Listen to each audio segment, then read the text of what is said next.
Hello everybody, welcome to your channel the bio world. Ladies and gentleman, हम लोगों ने chapter number 22 start किया हुआ है। 11th की एनसीईआरटी का ये चैप्टर है और इस चैप्टर में हम लोग क्या पढ़ने वाले हैं, हम लोग एंडोक्राइन ग्लैंड के बारे में पढ़ने वाले हैं। ये है वीडियो नंबर 4 और इस वीडियो का टाइटल है पिट्यूटरी ग्लैंड। लेकिन हमने अभी रिसेंटली वीडियो नंबर 3 कंप्लीट किया हुआ है। वीडियो नंबर 3 में हम लोगों ने हाइपोथैलेमस के बारे में बात किया हुआ है। किसके बारे में बात किया हुआ है? हाइपोथैलेमस। हाइपो मतलब below, thalamus is a part of brain. तो ये ब्रेन के नीचे रहता है। यस सर, ये थैलेमस के नीचे पाया जाता है। हाइपोथैलेमस, इसका नाम इसका पोजीशन बताता है। ये थैलेमस के नीचे आता है, इसलिए दुनिया इसको हाइपोथैलेमस कहता है।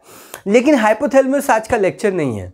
लेकिन आप याद रखना, ये जो हाइपोथैलेमस होता है, मैं आपको इस डायग्राम में बता दूं कि हाइपोथैलेमस कहां पे है। आप हमारे डायग्राम में देख सकते हैं, ये कुछ येलो डॉट डॉट एरियाज है। येलो डॉट डॉट एरिया आपको दिखाई दे रहा है, जो मैंने हाइलाइटर से पॉइंट किया हुआ है, उसको हम बोलते हैं हाइपोथैलेमस। क्या बोलते हैं हम उसको? हाइपोथैलेमस बोलते हैं। मतलब ये जो पूरा एरिया जो इस समय मेरे हाथ के नीचे है, ये जो डॉट डॉट एरिया है, इसी को हम बोलते हैं hypothalamus.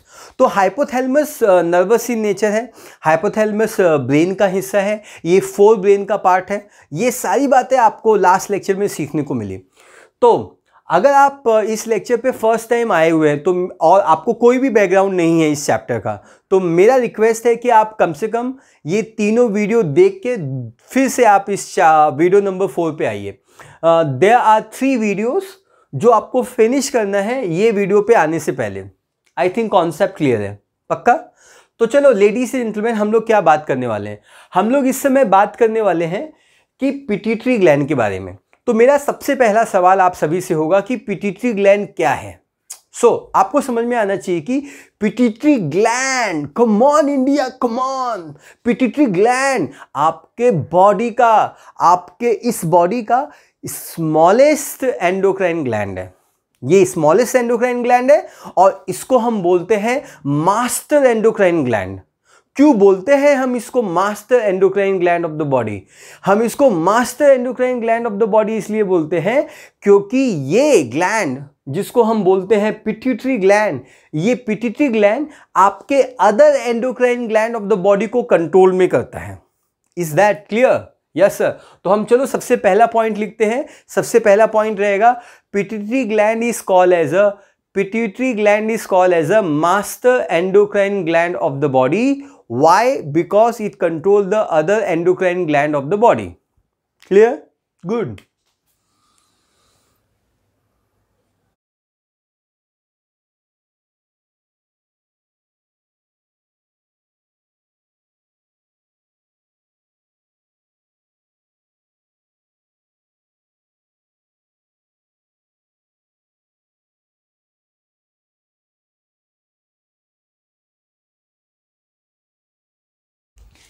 Pituitary gland is called as the master endocrine gland of the body because it controls the other endocrine gland of the body. Yes sir.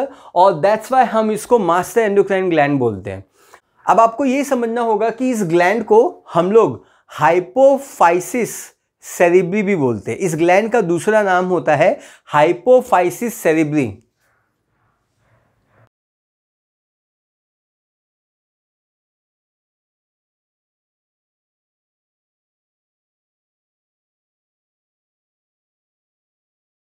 इस ग्लैंड को हम लोग हाइपोफाइसिस सेरेब्री भी बोलते हैं। हम इसकी साइज के बारे में बात कर लेते हैं। ये आपके बॉडी का स्मॉलेस्ट एंडोक्राइन ग्लैंड है, तो ये बात आपको समझ में आनी होगी। ये 1.3 सेंटीमीटर इन डायमीटर होता है और इसका जो वेट होता है वो 0.5 ग्राम होता है। ये सारी बातें हम लोग लिखते हैं, फिर हम आगे बढ़ते हैं।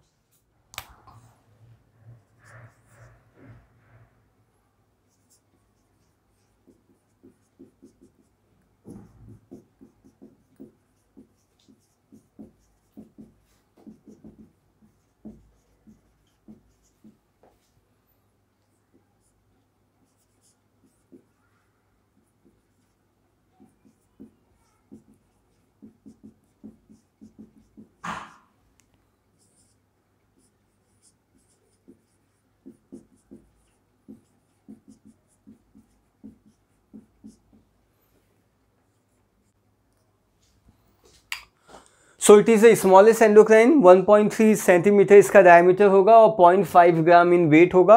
और ये बात आप अच्छे से समझ लीजिए, क्योंकि ये पैरामीटर्स होते हैं वो बच्चों को मिस होते हैं। अब हम इसके पोजीशन के बारे में बात करते हैं कि ये ग्लैंड का पोजीशन कहाँ पे पाया जाता है। हम लोग इस समय बात करने वाले हैं पोजीशन ऑफ पिट्यूटरी ग्लैंड के बारे में। जब हम पिट्यूटरी ग्लैंड के पोजीशन के बारे में बात करते हैं तो उसमें 3 वेरी इंपॉर्टेंट पॉइंट है। इसमें सबसे पहला पॉइंट है कि ये जो पिट्यूटरी ग्लैंड होता है वो हाइपोथैलेमस के नीचे प्रेजेंट है। So this is a pituitary gland and this entire part is going to be our hypothalamus. So pituitary gland is found below the hypothalamus.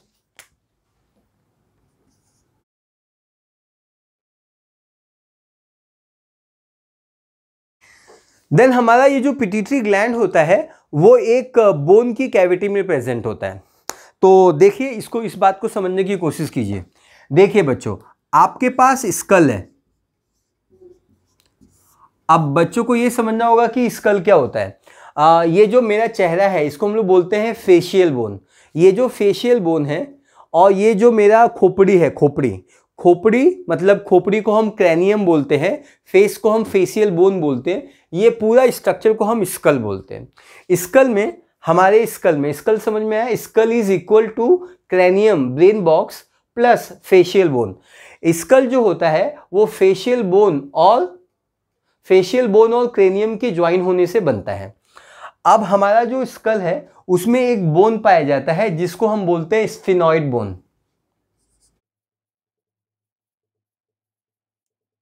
क्या बोल दिया मैंने उस बोन को? स्फिनॉइड बोन को बोल दिया।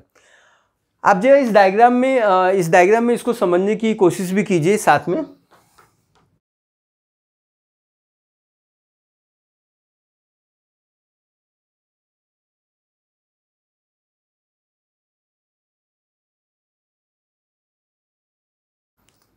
अब ये जो बोनी स्ट्रक्चर है, इस बोनी स्ट्रक्चर को हम स्फिनॉइड बोन बोलते हैं।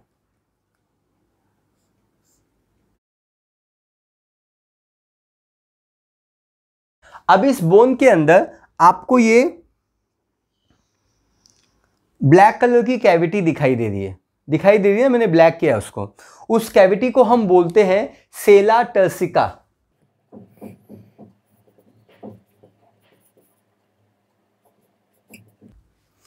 अगर आपको ये नाम सेला टर्सिका नहीं पसंद है तो इसको हम टर्गिस सैडल भी बोलते हैं, टर्गिस सैडल।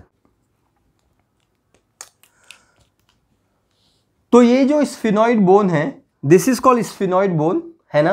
और ये इस बोन के अंदर जो कैविटी है, जो मैंने ब्लैक लाइन से रिप्रेजेंट किया हुआ है, ये जो खाली जगह है, इसको हम बोलते हैं सेला टर्सिका।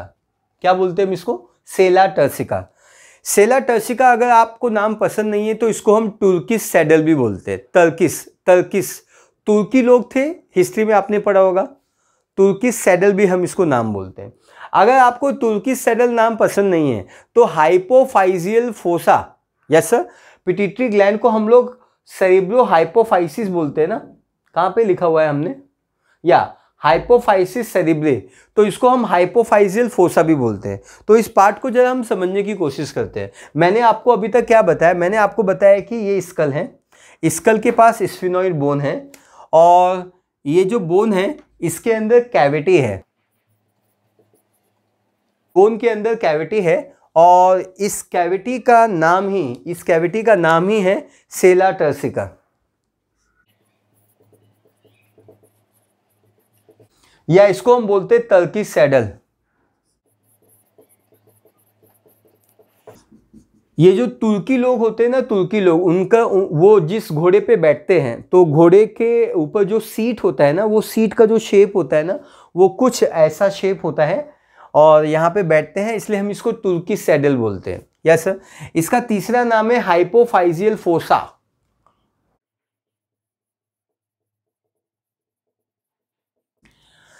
आप सभी को समझ में आना चाहिए कि फोसा वर्ड का मतलब होता है कैविटी। फोसा मतलब कैविटी। आपने सर्कुलेशन चैप्टर में, हार्ट में आपने सीखा हुआ है fossa ovalis, inter atrial septum में पाया जाता है। याद है आपको फोसा ओवेलिस? ये फोसा का मतलब होता है cavity. Yes sir.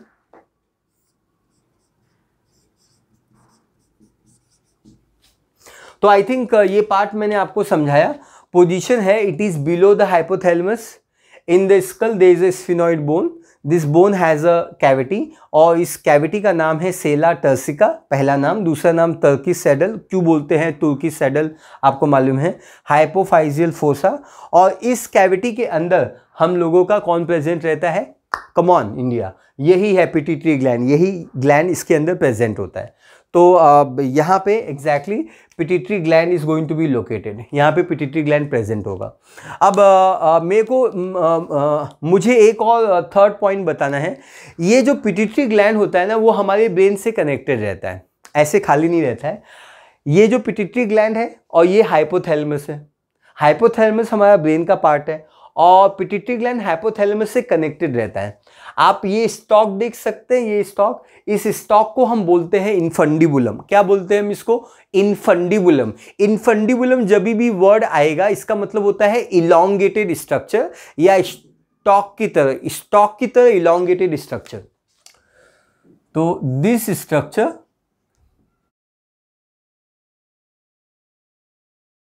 This structure is called as a infundibulum. इस स्ट्रक्चर को हम इनफंडिबुलम बोलते हैं, पक्का। तो हमको ये लिखना है थर्ड पॉइंट में कि pituitary gland is connected with the brain with the help of stalk called infundibulum. Thank you so much.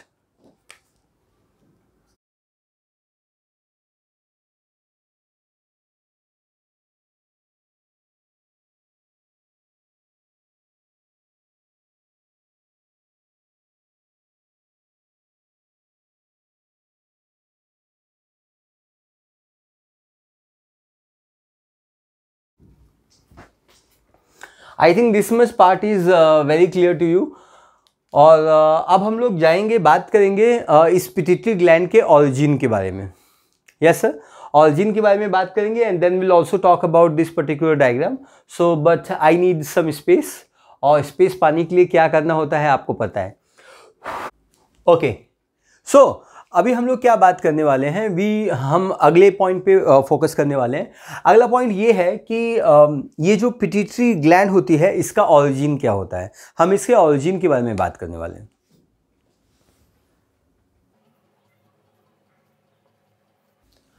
आपको ये बात मैंने बताई थी बचपन में कि हम लोग ना बचपन से ट्रिप्लोब्लास्टिक है। ट्रिप्लो मतलब 3, ब्लास्टिक मतलब जर्मिनेटिंग लेयर। हमारे एम्ब्रियो में 3 जर्मिनेटिंग लेयर है। जब हम पैदा हो रहे थे ना एम्ब्रियो में, तो हमारे 3 जर्म लेयर थे।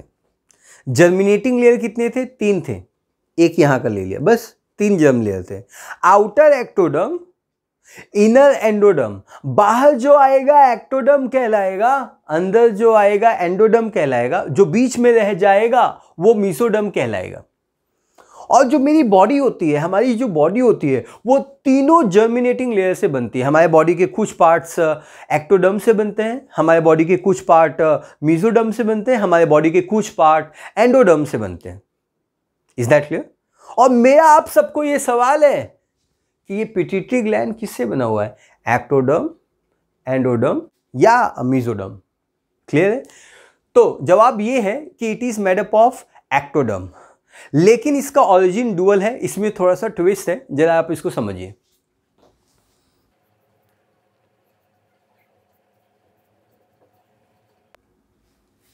इट इज एक्टोडर्म, एक्टोडर्म से बना हुआ पिट्यूटरी ग्लैंड है। और ये जो हम लोगों का पिट्यूटरी ग्लैंड होता है, इसके 2 लोब पाए जाते हैं। आप सबसे पहले इस डायग्राम में सीखेंगे और उसके बाद मैं आपको यहां पे लिख के भी सिखाऊंगा। ये हम लोगों का कौन है, पिट्यूटरी ग्लैंड। और इस पिट्यूटरी ग्लैंड में 2 पार्ट हैं। एक ये पार्ट है जो ग्रीन कलर में दिखाया गया है, और एक ये पार्ट है जो पर्पल कलर से दिखाया हुआ है। इस पार्ट को हम पोस्टीरियर पिट्यूटरी बोलते हैं और इस पार्ट को हम एंटीरियर पिट्यूटरी बोलते हैं।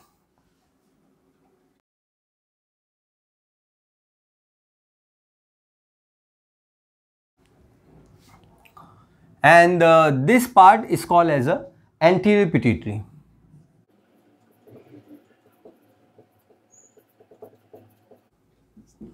ये एंटीरियर पिट्यूटरी है ये पार्ट, और ये पोस्टीरियर पार्ट है, इसको हम पोस्टीरियर पिट्यूटरी बोलते हैं। हमेशा ध्यान रखना, बिल्कुल कंफ्यूज मत होना। किताबों में, एनसीईआरटी में, इंटरनेट पे, अलग अलग रेफरेंस बुक में अलग अलग लोकेशंस होता है, जैसे ध्यान से समझना। कभी कभी किसी डायग्राम में, जैसे हमारे वीडियो नंबर 3 में पोस्टीरियर पिट्यूटरी यहाँ पे नहीं, पोस्टीरियर यहाँ पे हम लोग ने एंटीरियर पिट्यूटरी लिखा हुआ है और यहाँ पे हमने पोस्टीरियर पिट्यूटरी लिखा हुआ है। Is that clear? लेकिन इस पर्टिकुलर डायग्राम में, this particular diagram is taken from your NCERT, आपके एनसीईआरटी का डायग्राम है। कल का जो डायग्राम था, मतलब वीडियो नंबर 3 का जो डायग्राम है, वो एक हाइपोथेटिकल डायग्राम है। लेकिन एक बात आप हमेशा याद रखना, एंटीरियर, अगर एंटीरियर यहाँ पे है तो ये इस वेन से जुड़ा रहेगा, ये ब्लू कलर का जो वेन है। अगर पोस्टीरियर यहाँ है तो ये ब्लड से जुड़ा हुआ नहीं रहेगा, it is not connected with the blood, मतलब हाइपोथैलेमस के ब्लड से नहीं जुड़ा हुआ है। Is that clear? तो मैं और डिटेल में देता हूं, जस्ट डोंट वरी, आप खाली सुनते रहो। अभी तो अभी आपने क्या सीखा, हमारे पिट्यूटरी ग्लैंड के दो पार्ट होते हैं, anterior pituitary and posterior pituitary, उसके बारे में हम लोग वहां पे लिखते हैं।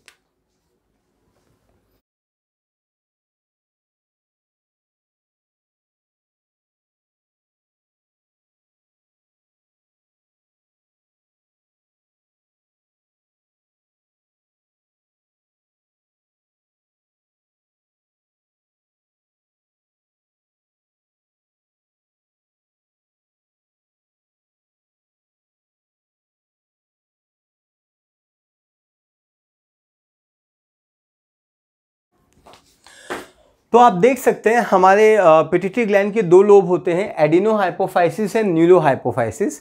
एडिनो हाइपोफाइसिस को हम एंटीरियर पिट्यूटरी बोलते हैं और न्यूरो हाइपोफाइसिस को हम पोस्टीरियर पिट्यूटरी बोलते हैं। ये जो न्यूरो हाइपोफाइसिस है, इसको हम पास नर्वोसा भी बोलते हैं, मतलब इसका पोस्टीरियर पिट्यूटरी का दूसरा नाम पास नर्वोसा हो जाएगा।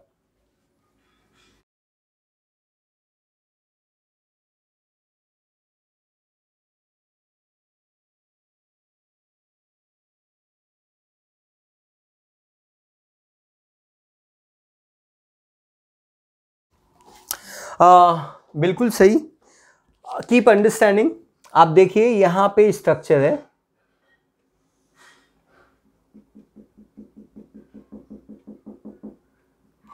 ये जो पार्ट आपको दिखाई दे रहा है इसको हम बोलते हैं पास इंटरमीडिया। सबसे पहले ये सारी टर्मिनोलॉजी आप सबसे पहले समझ लो। पास नर्वोसा इसको बोलते हैं, न्यूरो हाइपोफाइसिस को न्यूरो हाइपोफाइसिस क्यों बोलते हैं? न्यूरो का मतलब होता है न्यूरॉन, तो ये जो न्यूरो हाइपोफाइसिस है ये एब्सोल्युटली न्यूरॉन से बना होता है, न्यूरोसिक्रीटरी सेल से बना होता है, एब्सोल्युटली क्लियर है। अब ये नर्वस से बना होता है, इसलिए हम इसको पास नर्वोसा भी बोलते हैं। पार्ट्स का मतलब होता है पार्ट्स, ऐसा पार्ट जो न्यूरॉन से बना होता है, नर्वस इन नेचर है, उसी को हम पास नर्वोसा बोलते हैं और इसी को हम पोस्टीरियर पिट्यूटरी बोलते हैं। कॉन्सेप्ट क्लियर है? तो वो पार्ट कहां पे है? वो पार्ट यहां पे है, ये पार्ट, ये पार्ट। Is that clear? मैंने क्या बताया, posterior pituitary is connected with the brain with the help of infundibulum and infundibulum is called as a stalk, hypophyseal stalk भी बोलते हैं, इसका दूसरा नाम है, या इन्फंडिबुलम बोलो या हाइपोफाइजियल स्टॉक बोलो, जो भी नाम आपको पसंद है आप बोलो। लेकिन दूसरा सवाल उठता है कि ये किसको जुड़ा है? Anterior pituitary. तो जवाब ये है कि एंटीरियर पिट्यूटरी हाइपोथैलेमस को नहीं जुड़ा हुआ है, एंटीरियर पिट्यूटरी है, एंटीरियर पिट्यूटरी ये पोस्टीरियर पिट्यूटरी को जुड़ा हुआ है। तो ये जो एक्सप्लेनेशन है ये अभी हम लोग सीखने जा रहे हैं, तो आप जरा फोकस कीजिए।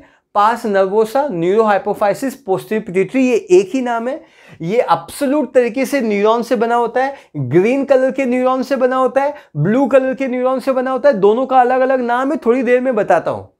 देन एडिनो हाइपोफाइसिस जो होता है वो एंटीरियर पिट्यूटरी है, ये दो कंपोनेंट से बना होता है, पास डिस्टैलिस, पास डिस्टैलिस जो कि ये पार्ट है पास डिस्टैलिस, और ये जो बीच का पार्ट है इंटरमीडिया, मैं जरा नाम लिख देता हूं।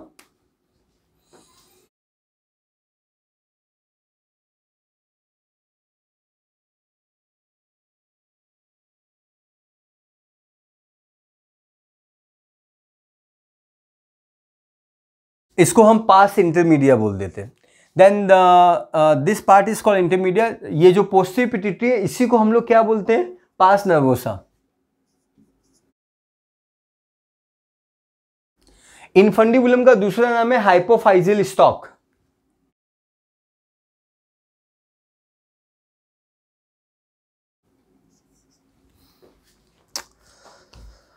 अब हम ये समझने की कोशिश करते हैं कि ये जो एडिनोहाइपोफाइसिस है ये 75% पार्ट है,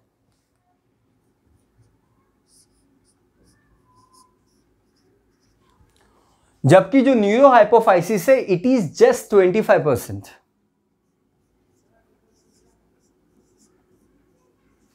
आई थिंक आपको पॉइंट क्लियर होते जा रहे हैं।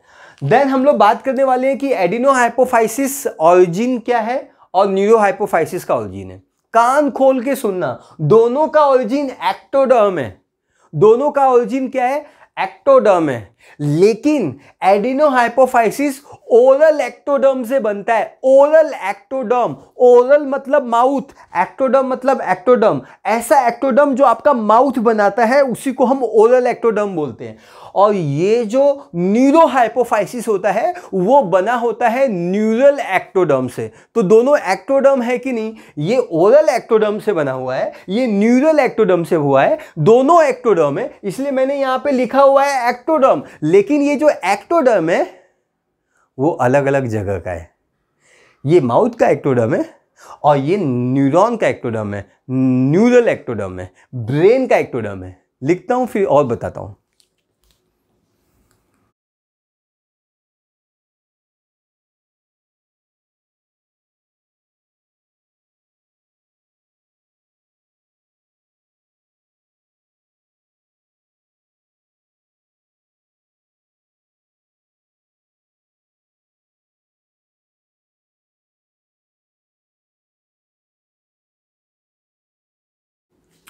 क्या आपको समझ में आया? ये ओरल एक्टोडर्म से डिराइव हुआ है और ये न्यूरल एक्टोडर्म से डिराइव हुआ है। तो इसके ऑरिजिन को समझने के लिए हम एक ब्यूटीफुल डायग्राम ड्रॉ करने जा रहे हैं और उस डायग्राम में हम इसको समझने की कोशिश करेंगे। धन्यवाद। देखो यहां पे फोकस करो।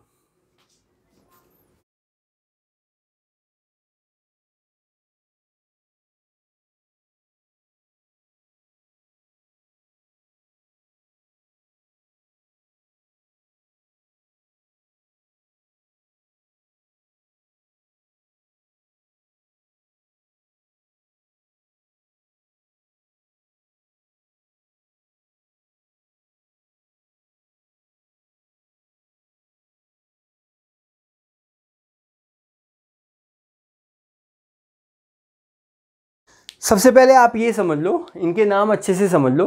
ये जो ब्लैक कलर का डायग्राम है इसको हम लोग क्या बोलते हैं, न्यूरल एक्टोडर्म बोलते हैं, which is this particular structure. और ये जो रेड कलर का स्ट्रक्चर है इसको हम लोग क्या बोलते हैं, ओरल एक्टोडर्म बोलते हैं। पहले हम नाम लिखते हैं फिर हम आगे बढ़ते हैं।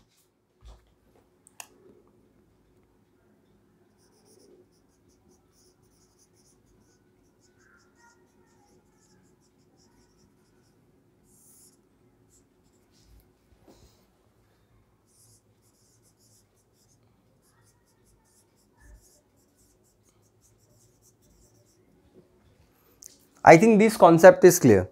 अभी आप ध्यान से समझना, ये बहुत ही लॉजिकल है। अब ये जो एम्ब्रियो के जो सेल्स होते हैं ना, जैसे हमारी लाइफ में क्या होता है, अगर मैंने आलू को उबाल दिया और उसका मैंने वड़ा बना दिया, तो अगर मैं वड़े को देखूंगा और फिर मैं सोचूंगा कि मेरा आलू कहाँ गया, तो मेरा आलू गायब हो गया। एक्चुअली आलू कन्वर्ट हो गया वड़े में, एकदम क्लियर है, पोटैटो कन्वर्टेड इनटू वड़ा। लेकिन एम्ब्रियोलॉजी में ऐसा नहीं होता है। या हमारी लाइफ में ए कन्वर्टेड इनटू बी। अगर मैंने आपको 10 रुपये दिए तो 10 रुपये के आपने चॉकलेट ले लिए, तो आपका जो 10 रुपया है वो चॉकलेट में कन्वर्ट हो गया। लेकिन एम्ब्रियोलॉजी में ऐसा नहीं होता है। Embryology is so fantastic. आपको अगर मैंने 10 रुपया दिया तो आपने चॉकलेट भी ले लिया और आपके पास 10 रुपया भी है। एम्ब्रियोलॉजी में ऐसा होता है। शायद आपको नहीं समझा, आप ध्यान से फोकस कीजिए। ये जो ओरल एक्टोडर्म है, ये ओरल एक्टोडर्म यहीं पे रहेगा, ये माउथ देगा। क्या देगा? माउथ देगा। लेकिन ये जो स्ट्रक्चर है ये ऊपर की तरफ ग्रोथ करना, डेवलपमेंट करना चालू कर देगा। इसका मतलब ये कि अब माउथ नहीं देगा ऐसा कुछ नहीं है, ये यहीं पे रहेगा। लेकिन इसी एरिया में नंबर ऑफ सेल्स डिवाइड होना चालू हो जाएंगे। सेल्स यहाँ पे डिवाइड होंगे और नीचे का सेल्स नीचे ही रहेगा, लेकिन कुछ सेल ऊपर की तरफ उठ रहे हैं। आप देखो ये सेल्स उठ रहे हैं, यस सर, ये सेल्स ऊपर की तरफ जाएगा। जरा इसको समझने की कोशिश करते हैं, नेक्स्ट डायग्राम में समझने की कोशिश करते हैं।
So I want you everybody to focus on this particular diagram. Thank you for focus.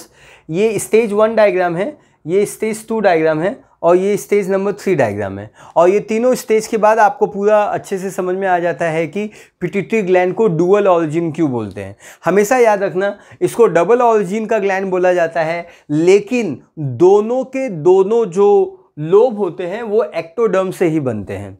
अब ये कैसे होता है ये पूरा प्रोसेस, ये मैं आपको बताने जा रहा हूँ। नाउ ध्यान से फोकस करो बच्चों। ऐसा आप सपोज करो कि ये जो स्ट्रक्चर है, ये जो मेरा हाथ है, ये मेरा न्यूरल एक्टोडर्म है, ब्लैक कलर का structure. It is a neural ectoderm, है ना। और ये जो स्ट्रक्चर है ये ओरल एक्टोडर्म है। माउथ ऑब्वियसली नीचे रहेगा और ब्रेन हमेशा ऊपर रहेगा। क्लियर है। अब ये जो न्यूरल एक्टोडर्म है ये ऊपर से नीचे की तरफ ग्रोथ देता है। देखो ये ग्रो होगा, नीचे की तरफ जाएगा ऐसे, ठीक है, नीचे की तरफ जाएगा, है ना। और ये जो स्ट्रक्चर है, ये जो स्ट्रक्चर है जिसको हम इस समय बोल रहे हैं ओरल एक्टोडर्म, ये ओरल एक्टोडर्म ये माउथ देगा, लेकिन माउथ के साथ साथ यहाँ पे जो सेल्स रहेंगे, यहाँ ऊपर जो सेल्स रहेंगे ये बड़ी तेजी से डिवाइड करेंगे और ये ऊपर की तरफ जाएंगे। जैसे ये स्ट्रक्चर ऊपर की तरफ जा रहा है, ये ऊपर की तरफ जाएगा और ऊपर की तरफ जाके ये एक पाउच लाइक स्ट्रक्चर बनाएगा। आप ये देख सकते हैं, ये पाउच लाइक स्ट्रक्चर है, पाउच। और ये पाउच ऐसे ऐसे यहाँ पे आके जुड़ जाएगा। क्या हो गया, इससे जुड़ गया। तो फोकस करो कि ये जो स्ट्रक्चर है, आप फोकस करो कि ये जो मेरा हाथ है, ये this part is called as a posterior pituitary. ये ब्लैक कलर का स्ट्रक्चर ये पोस्टीरियर पिट्यूटरी है। और ब्लैक कलर का स्ट्रक्चर ये एक स्टॉक से अटैच है।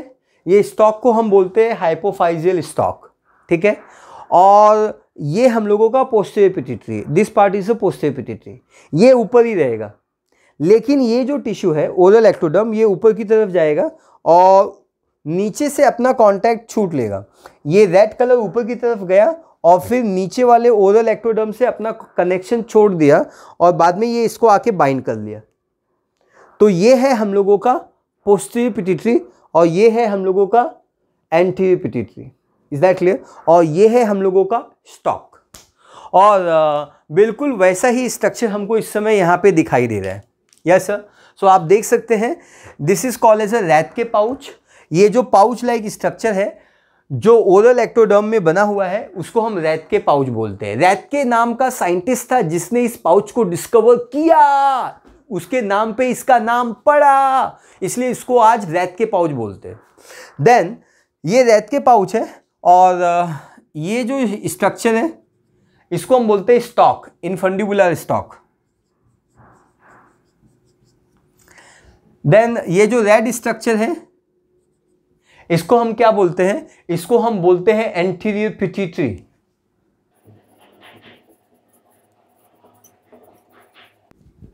देन ये ब्लैक कलर का जो स्ट्रक्चर है उसको हम क्या बोलते हैं, सेंटर का पार्ट है, उसको हम बोलते हैं पोस्टीरियर पिट्यूटरी।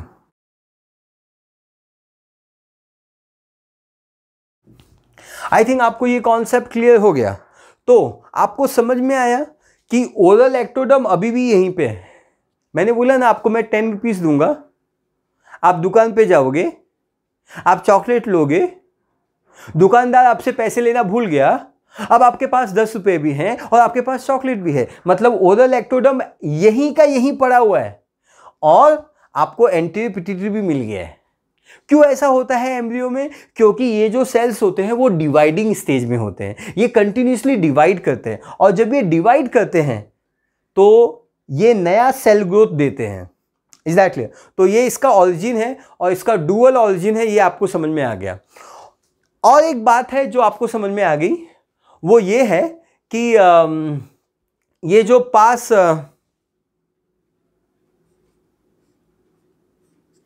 ये जो एंटीरियर पिट्यूटरी है, वो एंटीरियर पिट्यूटरी वो ब्रेन से डायरेक्टली नहीं जुड़ा हुआ है। मतलब ये जो रेड कलर का स्ट्रक्चर है ये ब्रेन से डायरेक्टली नहीं जुड़ा हुआ है। डायरेक्टली कौन जुड़ा हुआ है? नीट तुम्हारा विचारना, नीट आपको पूछेगा, नीट आपको पूछेगा कि एंटीरियर पिट्यूटरी और पोस्टीरियर पिट्यूटरी में ऐसा कौन सा स्ट्रक्चर है, ऐसा कौन सा स्ट्रक्चर है जो ब्रेन से डायरेक्टली कनेक्टेड होता है। सो आपको आंसर करना है posterior pituitary. Posterior pituitary is directly connected to the brain via infundibulum. Clear है? लिखता हूं मैं।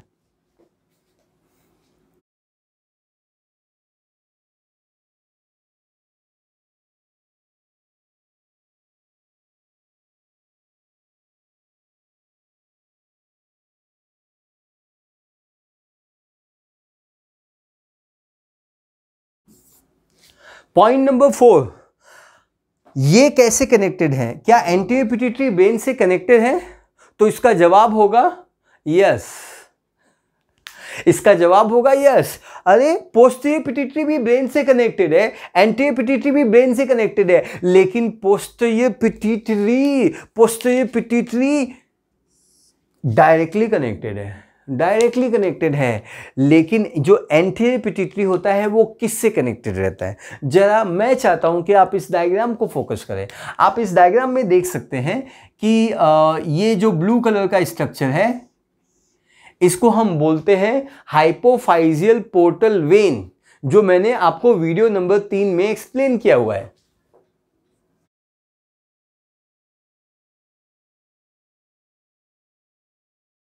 Nothing but the hypophyseal portal vein. Hypophyseal portal vein वो वेन कहलाता है जो दो ग्रुप ऑफ कैपिलरी बनाता है, एक हाइपोथैलेमस में तो दूसरा एंटीरियर पिट्यूटरी में बनाता है और दोनों इसी स्ट्रक्चर से कनेक्ट हो जाते हैं। तो मैं यहां पे लिखता हूं anterior pituitary is indirectly connected with the brain by hypophyseal portal vein. Thank you.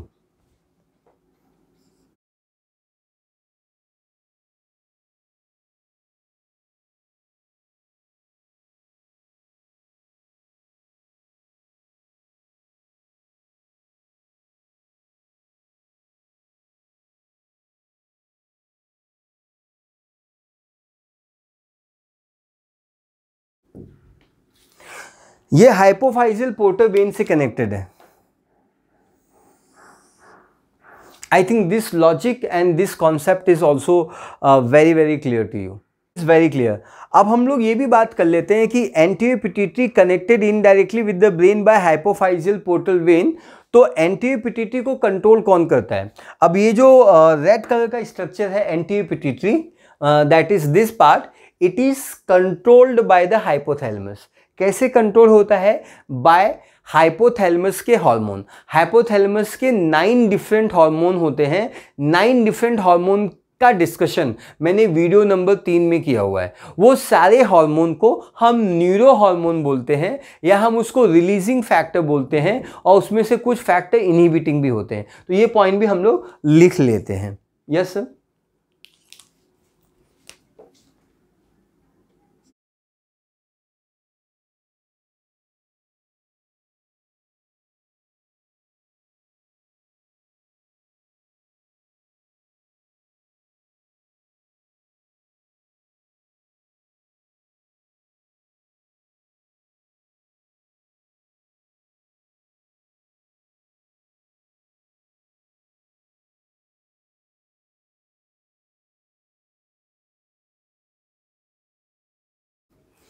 I think मैंने कॉन्सेप्ट क्लियर कर दिया है। Anterior pituitary is controlled by hypothalamus by neuro hormone. Neuro hormone क्यों बोलते हैं? क्योंकि ये जो न्यूरॉन्स है, ये जो रेड कलर के सेल्स हैं, उनको हम न्यूरो सिक्रीटरी सेल्स बोलते हैं।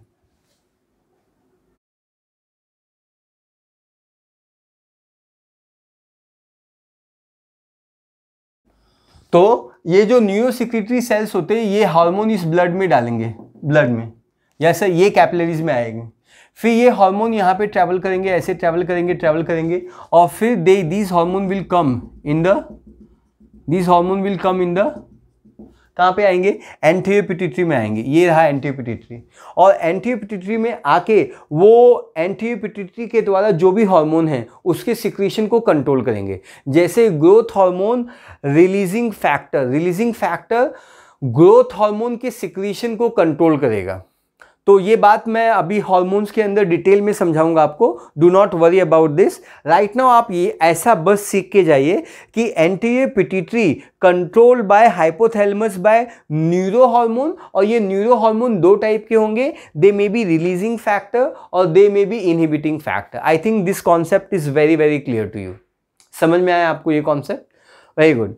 अब हम लोग क्या करते हैं, हम लोग अपने लिए फिर से एक थोड़ा सा स्पेस बनाते हैं, और इस स्पेस में हम लोग क्या डिस्कस करेंगे? इस स्पेस में हम लोग डिस्कस करेंगे पूरा लेक्चर न्यूरो हाइपोफाइसिस के बारे में। वंस न्यूरो हाइपोफाइसिस यहाँ का पढ़ा के हो जाता है तो आपका ये जो पिट्यूटरी ग्लैंड है उसका वीडियो नंबर, मतलब first part of pituitary gland complete हो जाता है। तो मिटाने से पहले मैं चाहता हूँ कि आप इसको अच्छे से रिवाइज कर लें, एक बार ध्यान से फोकस कीजिए।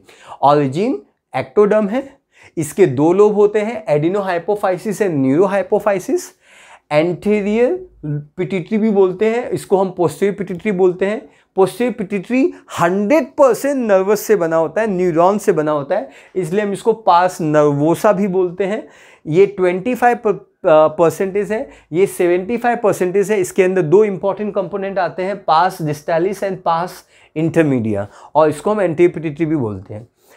ये ऑरिजिनेट होता है ओरल एक्टोडर्म से, which is very very important, और ये ऑरिजिनेट होता है न्यूरल एक्टोडर्म से। आप ये बात ध्यान में रखना कि दोनों एक्टोडर्म है, दोनों एक्टोडर्म है, लेकिन ये ओरल है तो ये न्यूरल है, ये न्यूरॉन से बना हुआ है, ये ब्रेन से निकलता है, ये ब्लैक कलर में है, ये रेड कलर में है, ये माउथ से निकलता है। माउथ के जो टिश्यू होते हैं, ओरल एक्टोडर्म के जो टिश्यू होते हैं, वो सेल्स डिवाइड होते हैं, ऊपर की तरफ जाते हैं, थोड़ा और ऊपर, और अपने अंदर एक पाउच रखते हैं, उस पाउच को रैट के पाउच बोलते हैं।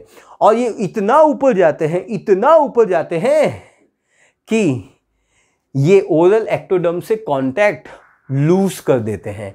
इसका मतलब क्या है? पोस्टीरियर पिट्यूटरी ब्रेन से डायरेक्टली कनेक्टेड है, लेकिन एंटीरियर पिट्यूटरी पोस्टीरियर पिट्यूटरी को कनेक्टेड है, क्योंकि वो नीचे से जमीन से अपना कांटेक्ट भूल गया है, छोड़ गया है, छूट गया है। और ये बात आपको समझनी है, और ये बात मैंने आपको बताई। Yes sir, so let us talk about neuro hypophysis.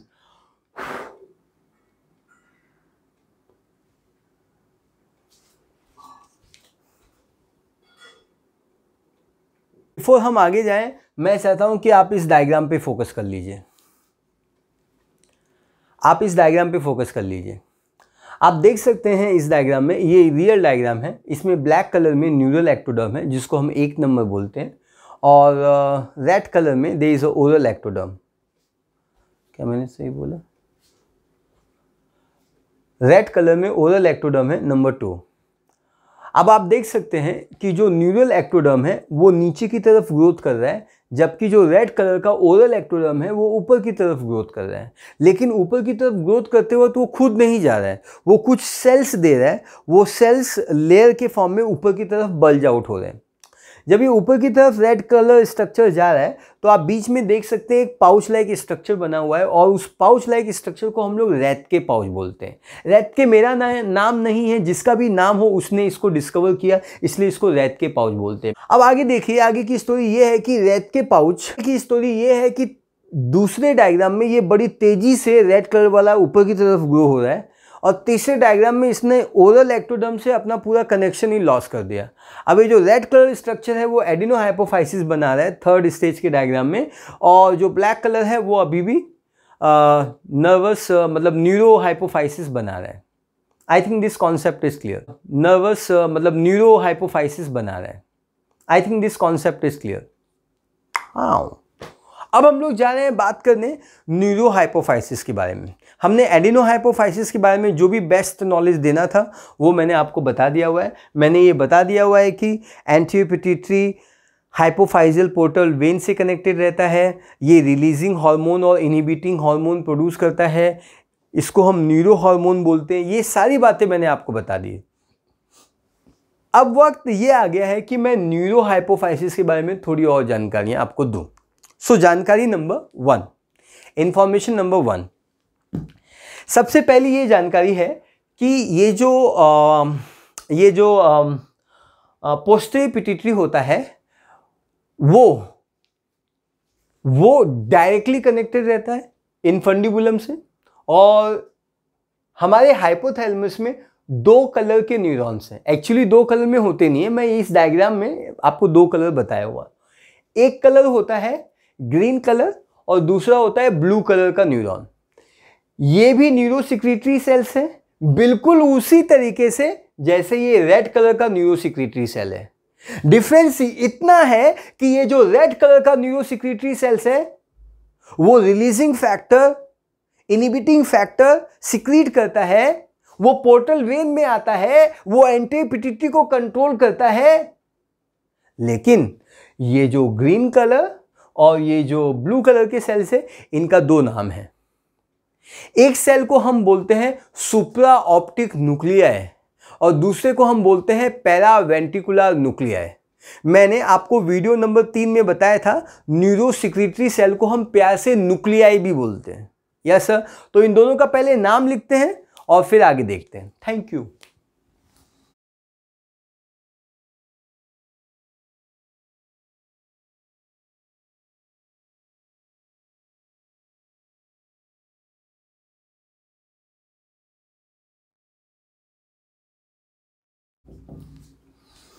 I think आपको क्लियर हो गया है। तो मैं चाहूंगा कि मैं पहले यहां पे लिखूं और लिखते लिखते मैं आगे एक्सप्लेन करूं।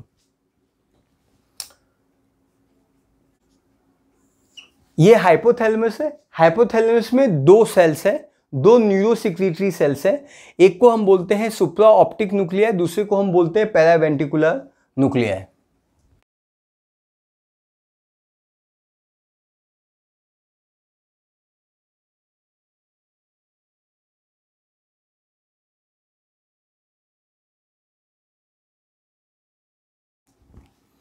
ये जो सुप्रा ऑप्टिक न्यूक्लियाई है और पैरावेंट्रिकुलर न्यूक्लियाई है, ये न्यूरोसिक्रीटरी सेल्स है, न्यूरोसिक्रीटरी सेल्स हैं और ये हार्मोन बनाते हैं। ये जो पैरावेंट्रिकुलर है वो हार्मोन बनाता है जिसको हम बोलते हैं ऑक्सीटोसिन, और ये सुप्रा ऑप्टिक न्यूक्लियाई हार्मोन बनाता है जिसको हम बोलते हैं वैसोप्रेसिन। मैं लिखता हूं,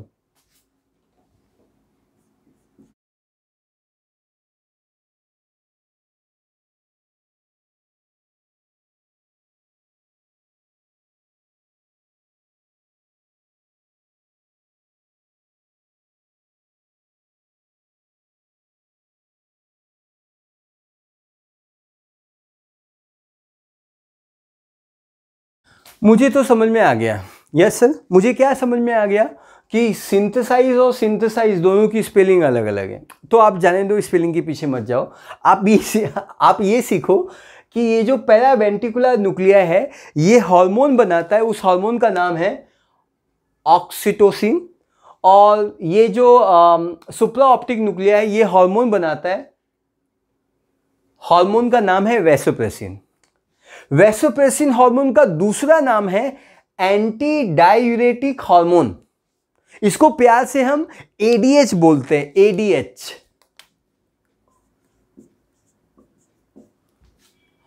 और ये जो ऑक्सीटोसिन है इसके भी बहुत सारे नाम हैं, जैसे इसको हम मिल्क इंजेक्टिंग हार्मोन बोलते हैं, इसको हम बर्थ हार्मोन बोलते हैं, वो सारे नाम और ये किस किस नाम से बदनाम है और ये क्या क्या इनके करामात हैं, इनके फंक्शन है, वो सब हम नेक्स्ट लेक्चर में जरूर डिस्कस करेंगे, पिट्यूटरी पार्ट 2। Yes sir. लेकिन फिलहाल हमको डिस्कस करना है न्यूरो हाइपोफाइसिस। सो मेरे प्यारे बच्चों, ये जो दोनों न्यूक्लियाई हैं ये दोनों हार्मोन बनाते हैं, ये भी अपना हार्मोन बनाएगा ग्रीन कलर का और ये ब्लू कलर का हार्मोन बनाएगा। वो दोनों हार्मोन जो है ना वो ट्रैवल करेंगे, ये एक्सॉन से ट्रैवल करेंगे, एक्सॉन से क्या करेंगे, ट्रैवल करेंगे, एक्सॉन से ट्रैवल करेंगे, एक्सॉन से ट्रैवल करेंगे। जब वो एक्सॉन से ट्रैवल करते जब वो आएंगे कहां पे आएंगे, जब वो आएंगे न्यूरो हाइपोफाइसिस में, मतलब पोस्टीरियर पिट्यूटरी में जब वो आएंगे तो वो यहाँ पे सोलन वेसिकल्स, कुछ वेसिकल्स बनाएंगे। क्या बनाएंगे यहाँ पे, वेसिकल्स फॉर्म करेंगे। क्या फॉर्म करेंगे, वेसिकल्स फॉर्म करेंगे। They will form the vesicles. Yes sir. तो कौन वेसिकल फॉर्म करेगा, एक्सॉन फॉर्म करेगा, एक्सॉन का एंड पार्ट फॉर्म करेगा, it is called terminal part. यहां पे तो ऑलरेडी ये सोलन स्ट्रक्चर है। ये जो सोलन स्ट्रक्चर्स है ये सिक्रीटरी वेसिकल्स हैं। तो आप यहां पे जरा इसको समझने की कोशिश कीजिए। सो हम ऐसा समझते हैं कि ये एक कोई भी न्यूरॉन है, आप दोनों में से किसी भी एक न्यूरॉन को ले लो। मैं एक ही न्यूरॉन बताने जा रहा हूं या मैं दोनों बता देता हूं, कोई बात नहीं। ये आपके ग्रीन कलर के न्यूरॉन्स हो गए और ये आपका एक्सॉन है। एक्सॉन जब नीचे जाता है न्यूरो हाइपोफाइसिस के पास जाता है, न्यूरो हाइपोफाइसिस के पास, तो ये सोलन सिक्रीटरी वेसिकल्स बनाता है। ये जो सिक्रीटरी वेसिकल्स है, ये सिक्रीटरी जो वेसिकल्स है इसको हम बोलते हैं हैरिंग कॉर्पस्कल, या हम इसको हैरिंग्स बॉडी भी बोलते हैं, हैरिंग्स बॉडी बोलते हैं। Let me draw another diagram.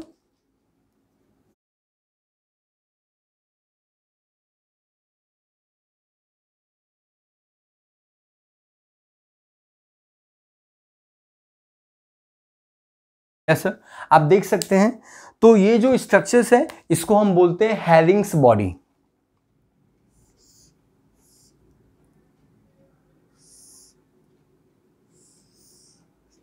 ये जो सारे स्ट्रक्चर्स हैं इसको हम बोलते हैं हैरिंग्स बॉडी।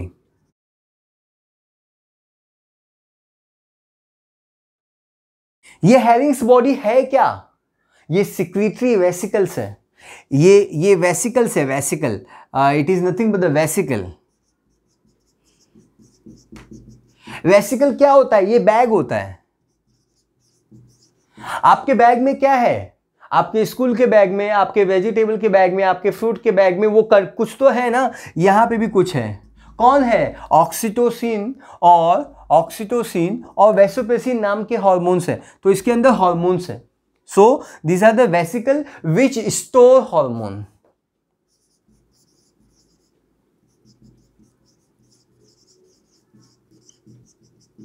ये हार्मोन्स को स्टोर करेंगे।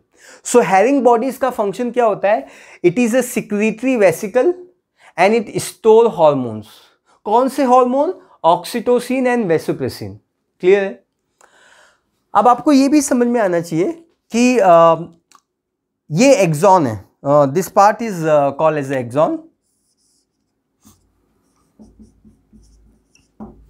और ये जो एक्सॉन होता है इसको सपोर्ट की जरूरत होगी।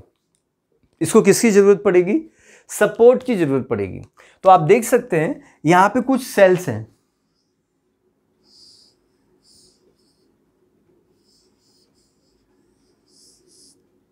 ये सेल्स है, ये भी एक सेल्स है, ये भी एक सेल्स है। ये जो रेड कलर के सेल्स है, ये जो रेड कलर के सेल्स है, these are long and they are branch. कैसे है ये, लॉन्ग एंड ब्रांच है। ये जो रेड कलर है इसको हम सेल्स बोलते हैं। इस सेल्स का नाम है पिट्यूसाइट।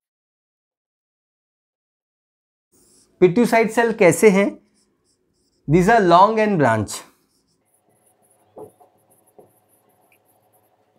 ये लॉन्ग एंड ब्रांच है, इनका काम क्या होगा, they are going to support the axon, axon को सपोर्ट करेंगे।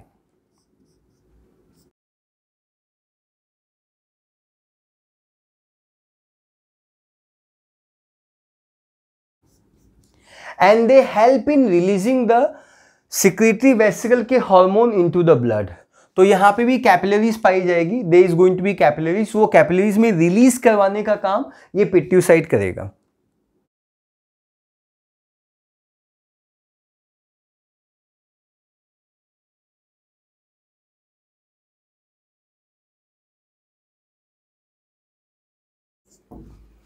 It help in releasing of hormones into blood, hormones को ब्लड में रिलीज करने में they will play very important role. I think this concept is clear. Pituicyte वो cell कहलाता है जो लॉन्ग और ब्रांच हो जाता है, इसका काम ये कहलाता है, ये एक्सॉन को सपोर्ट कर जाता है और थोड़ी मदद ये इसके हार्मोन को ब्लड में रिलीज करने में रोल प्ले कर जाता है। Yes sir, so I think this whole part, ये जो भी पार्ट मैं आपको एक्सप्लेन किया, ये जो एंड का पार्ट है, this part is called neurohypophysis. तो pituicytes are going to be present here, these are the long cells, these cells are going to be, तो मैं यहाँ पे नाम लिख देता हूँ, ये जो स्ट्रक्चर है और ये जो सेल्स है, ये जो स्ट्रक्चर है इसको हम बोलते हैं herring body.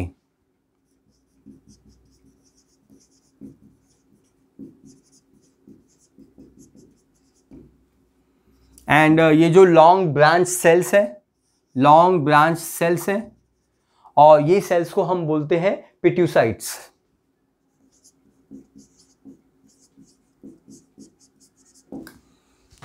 I think concept is very very clear. मैं आपको समझा पाया, तो क्या मैं एक बार रिपीट कर दूं? एकदम सिंपल है। हाइपोथैलेमस वो स्ट्रक्चर कहलाता है जिसके पास दो टाइप का न्यूरोसेक्रेटरी सेल्स आता है, एक का सुप्रा ऑप्टिक न्यूक्लियाई तो दूसरे का पैरावेंट्रिकुलर न्यूक्लियाई नाम पड़ जाता है। सुप्रा ऑप्टिक न्यूक्लियाई वैसोप्रेसिन तो पैरावेंट्रिकुलर न्यूक्लियाई ऑक्सीटोसिन सिक्रीट कर जाता है। इसका सिक्रीशन एक वेसिकल में आता है, दुनिया उस वेसिकल को हैरिंग बॉडीज कह जाता है, और ये हैरिंग बॉडीज के सिक्रीशन को ब्लड में लाने का काम एक सेल कर जाता है, दुनिया उस सेल को पिट्यूसाइट कह जाता है। देखने में ये लॉन्ग और ब्रांच नजर आता है। Yes sir, I think I have tried my best. Yes sir, so आप इसको नोट्स को बनाइए और इसको अच्छे से आप पढ़िए, और हम जरूर अगले लेक्चर में मिलेंगे जिसमें हम पिट्यूटरी ग्लैंड के हार्मोन्स के बारे में बात करेंगे। किसके बारे में बात करेंगे? पिट्यूटरी ग्लैंड के हार्मोन्स के बारे में। पिट्यूटरी ग्लैंड बहुत ही लेंदी टॉपिक है, तो इसके हार्मोन्स भी बहुत सारे हैं और वो सब कुछ हमको डिस्कस करना होगा। हार्मोन्स का नाम क्या है, उसका काम क्या है, वो किसके कंट्रोल में होता है, वो हार्मोन ज़्यादा हुआ तो क्या होगा, कम होगा तो क्या होगा, बहुत सारी बातें हैं जो पिट्यूटरी ग्लैंड के नेक्स्ट वीडियो में आपको, मतलब वीडियो नंबर 5 में आएंगी।